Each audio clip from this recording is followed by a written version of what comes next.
We're digging deeper tonight with our special America's High, the case for and against pot. It's a debate that stirs up strong words and feelings, and each side uses science to support its position. Each cites different medical claims. Both sides claim the moral advantage, something almost everyone can agree on. The issue is certainly complicated. It has many layers. We'll try to strip away some of them tonight. Joining me now is Rob Campy, Executive Director of the Marijuana Policy Project, a group that supports the legalization of marijuana. Also, David Evans, Special Advisor to the Drug-Free America Foundation. He opposes legalizing pot. Appreciate both of you being with us. Rob, let's start with you. You just heard the report from Dan Simon, how easy it is to get medical marijuana in California. Why is it necessary, though? DEA says there's a prescription drug, Marinol, that relieves the side effects that are associated with chemotherapy and assists with loss of appetite, and so you don't need to be smoking pot. Well, that question should be up to the doctor and the patient. Marinol, the prescription pill, it doesn't work for everyone. And in fact, Marinol pill is 100% THC. It's the ingredient that gets you high, whereas marijuana is an amalgam of ingredients, one of which is THC. David, do you buy that? I don't completely buy it. I think, we've got a debate. This debate really needs to be settled by the Food and Drug Administration. We've had a drug approval process for 100 years that's protected us. Let the FDA sort it all out. Rob Campy doesn't want it to go to the FDA. He wants it to go to state legislatures to make a decision because he can influence it there using political and emotional arguments. The FDA will base it on science, and that's where it should go. Well, Rob, what about that? Why shouldn't the FDA be involved? The AMA right now basically has said there's not enough studies to show that medical marijuana has a good effect. We would love to move marijuana through the FDA approval process. Unfortunately, the federal government has a monopoly on the supply of marijuana, so they make it very difficult to obtain it from their farm in Mississippi.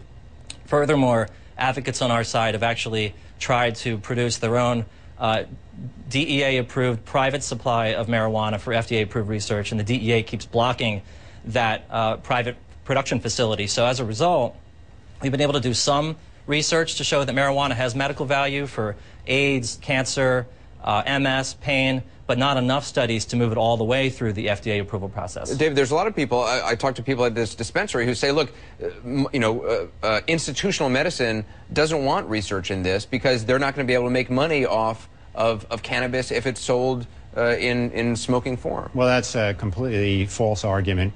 There are already 2 FDA-approved cannabinoid drugs, Chesamet and Marinol, that have been approved. There's one in the works right now called Sativex. There's a lot of studies that have been done on marijuana, plus and minus, in terms of its effect on the human body.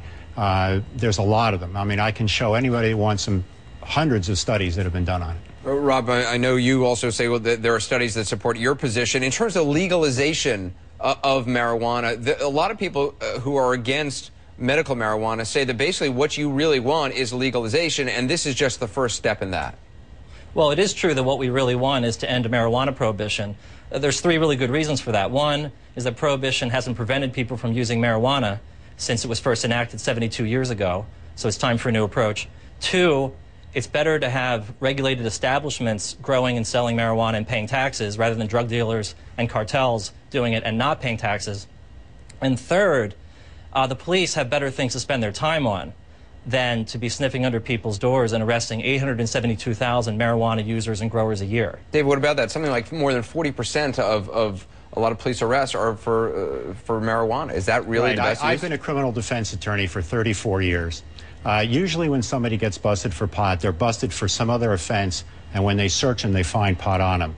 And it's just not true that people with small amounts of pot are going to prison, that sort of thing. What about the argument for taxing it? Well, let's look at the model of alcohol and tobacco. I mean, when you look at the costs to our society of alcohol and tobacco in terms of health care costs, crime, trauma, accidents, workplace losses, those costs don't come close to the amount of money that we would get on taxes. So you're saying even though we'd get more money in taxes, there would be other side effects? If you legalize marijuana use is going to go up. Madison Avenue will get involved. They'll try to create their market. They'll push it to kids like they do alcohol and tobacco right now. More people will use it. Social costs will go up, and we're going to have a lot of trouble paying for all that. Rob, quickly, your response to that. The big difference between marijuana and tobacco and alcohol is that marijuana is vastly safer.